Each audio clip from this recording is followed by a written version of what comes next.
ఉచిత ఇసుకని ప్రారంభించాం. మరి గత ప్రభుత్వం ఏ స్థాయికి అధ్యక్ష, వీళ్ళేదో చాలా గొప్పగా చెప్పారు అధ్యక్ష.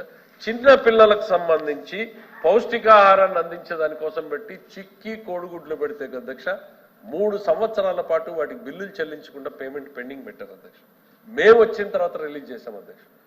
మా నారా లోకేష్ గారు ఇన్సిస్ట్ చేశారు అధ్యక్ష, మేము ఇంకా ఏం జరుగుతోంది అని తెలుసుకునే ప్రయత్నం చేస్తూ ఉండగానే అన్నా లేదు ఇది చాలా దారుణమైన విషయం, మీరు రిలీజ్ చేయండి, తర్వాత మీరు డిస్కషన్ చేసుకుందరు అంటే మేము రిలీజ్ చేశాం అధ్యక్ష. రోడ్ల మరమ్మతు అధ్యక్ష, మీరు చూశారు అధ్యక్ష, రాష్ట్రంలో రోడ్లు ఏ స్థితిలో ఉన్నాయి.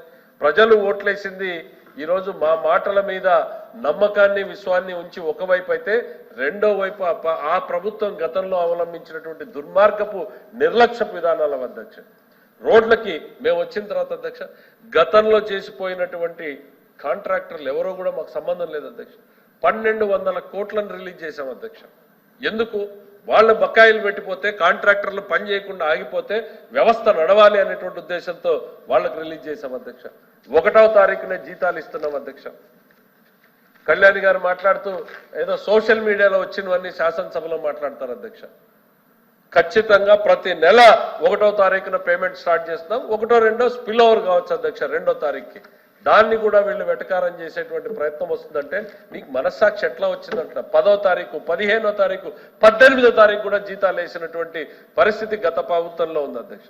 మేము వీఆర్ కమిటెడ్, సాధ్యమైనంత మేరకు దానికి స్టిక్ ఆన్ కావాలి అని ఒక గైడ్ లైన్స్ పెట్టుకుని మేము పనిచేసుకుంటూ వెళ్తున్నాం అధ్యక్ష.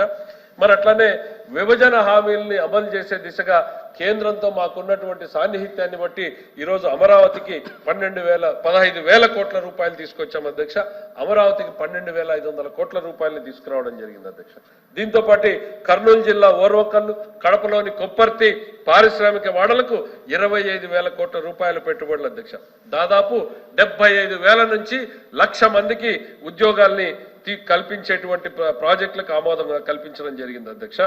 మరి 55,000 కోట్ల రూపాయల విలువైనటువంటి జాతీయ రహదారుల్ని శాంక్షన్ చేయించడం జరిగింది. ఇవన్నీ కేవలం 4 నెలల్లోనే అధ్యక్ష. మరో 70,000 కోట్ల రూపాయల విలువైనటువంటి రైల్వే ప్రాజెక్టుని మంజూరు చేయించడం జరిగింది అధ్యక్ష. ప్రకటనలు కాదు అధ్యక్ష. ఇవన్నీ కూడా పనులు ప్రారంభమయ్యే స్టేజ్కి వచ్చాయనేటువంటిది చెప్తున్నాం అధ్యక్ష.